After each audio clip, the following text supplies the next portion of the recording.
Hopefully, this talented lot remember just how awesome their former explosive finishers actually are, and unleash them on TV a few more times before they decide to ride off into the sunset and away from the wrestling business. So I am Gareth here from What Culture Wrestling, and here are 10 epic finishers wrestlers must bring back. Number 10, the Brainbuster, Sami Zayn. After years of never honestly feeling like a guy WWE would really embrace near the top of the card, the much-loved underdog known as Sami Zayn finally became an undeniable main event babyface star in 2023. And he did it all without ever dropping a single heel's head on top of the turnbuckle with an almighty Brainbuster!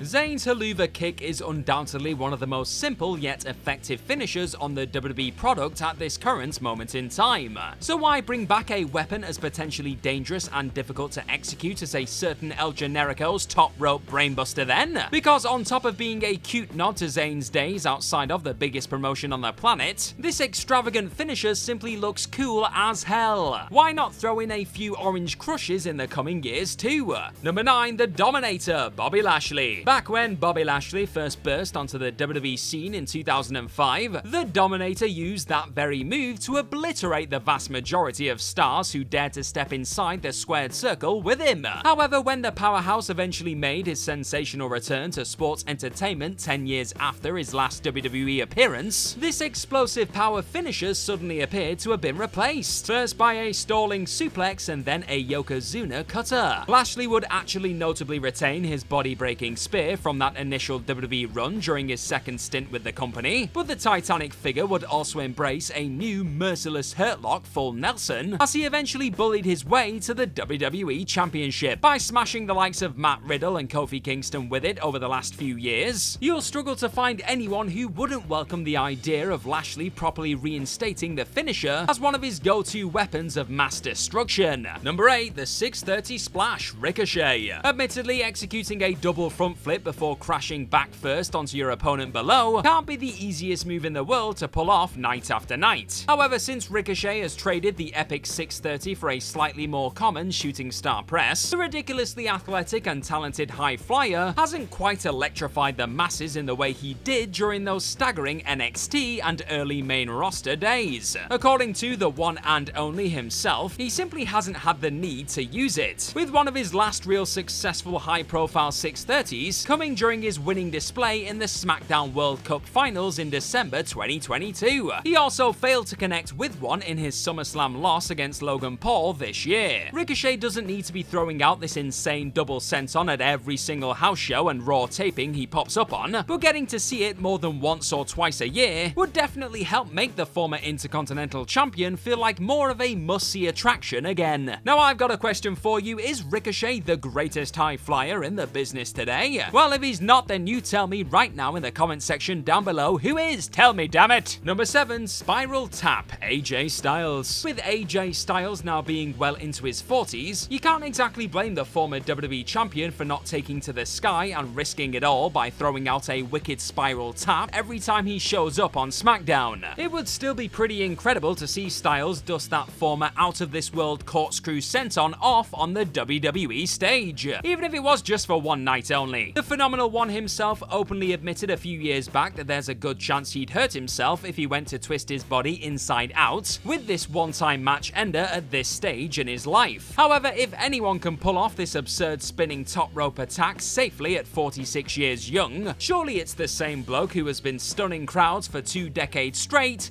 with his innovative maneuvers. Number 6, the Wizard of Oz, The Miz. WWE's Awesome One has been occasionally putting away his opponents with the skull-crushing finale for a whopping 14 years. What's old could very much become new if he finally decided to freshen up an act that hasn't exactly evolved all that much over the last decade or so. Before making the jump up to the main roster, Mike Mizanin actually used a rather emphatic swinging DDT of sorts in OVW, and its fantastic name alone, the Wizard of Oz, is enough to justify bringing it back to the sports entertainment party after all this time. It's a no-nonsense and somewhat believable way of bringing a bout to an end, and it's about time the A-lister offered an alternative to his increasingly stale full Nelson facebuster. Number 5, the single knee facebreaker, Shawn Spears. Jumping all the way back to 2015, a then Ty Dillinger debuted a sickening single knee facebreaker match winner to defeat Solomon Crow, aka Impact Wrestling's Sami Callihan, on the August 12th edition of the Black and Gold show. However, this 10 out of 10 sudden knockout blow was then disappointingly replaced by his tiebreaker Fisherman's Carry Netbreaker by 2016. So if the veteran is set to call time on his 20-year career in the business in the not too distant future, why not go out with a few of his old crowd-popping knees to the face? Number 4, the Prince's Throne, Finn Balor. With the Prince currently possessing a delicious coup de grace and devastating 1916 in his vicious arsenal, if he does feel like adding another unexpected layer to his already effective offensive game though, then perhaps the Judgment Day Menace should dip into his past and pull out a few Prince's Thrones as the villainous group look to continue their Monday Night dominance. The former Universal Champion went by the name of Prince Devitt in New Japan Pro Wrestling and could often rely on his Fireman's Carry double knee gutbuster to get the job done in the ring. It's time for this Prince to bring his throne to WWE, baby. Number 3, the Brock Lock, Brock Lesnar. The Beast Incarnate may already boast one of the most brutal submission locks in the game in his terrifying Chimera, but there's really nothing quite like the visual of this monster hoisting a helpless victim up into the air by their slowly crumbling leg. The former WWE and UFC champion hasn't bullied a rival in between the ropes with that hilariously cruel submission for over 2 decades, with the likes of Rey Mysterio, Chris Benoit and Shannon Moore all being violently bent in half by the next big thing during his first run with the company all those years ago. Could you imagine seeing someone like Logan Paul or Ricochet being effortlessly yanked up into the sky and hung over the behemoth's neck like a piece of defenseless meat? Simply put, the long-awaited return of the Brock Lock would definitely be a welcome detour away from Suplex City and snapping arms. Number 2, the Ozone, Randy Orton. When/if Randy Orton does eventually make a return to in-ring action, so with this legend likely not wanting to risk doing any more damage to an already battered back, Orton will likely need to think of another way he can end a match instead of always relying on his classic RKO. And that's where the Ozone comes in. When the eventual Evolution member first showed up on the main roster 20 years ago, this future WWE champion wasn't popping up with a violent cutter out of nowhere. The youngster preferred to throw his leg over his adversary's neck, grab their closest arm, and then horrifically rotate forwards. This overdrive swinging netbreaker was pretty successful during those early days too.